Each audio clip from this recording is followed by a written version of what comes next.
నమస్తే అన్న అందరికీ నమస్కారం. కువైట్ లో కొత్త ఎయిర్పోర్ట్ ప్రారంభం పైన డెడ్ లైన్ విధిస్తూ కువైట్ అధికారులు కీలక ప్రకటన చేశారు.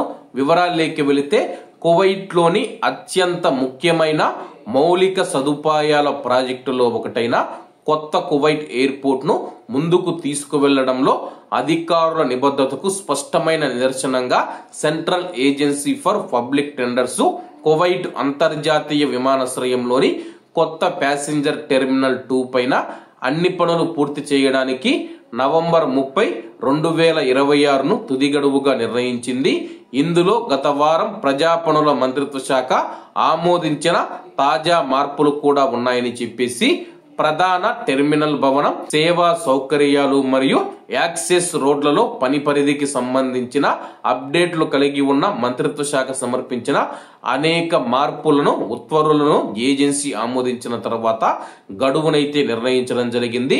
దీని ప్రకారం ప్రాజెక్టు ఏర్పాటు చేసిన షెడ్యూల్ ప్రకారం పురోగతి కొనసాగుతుందని నిర్ధారించింది.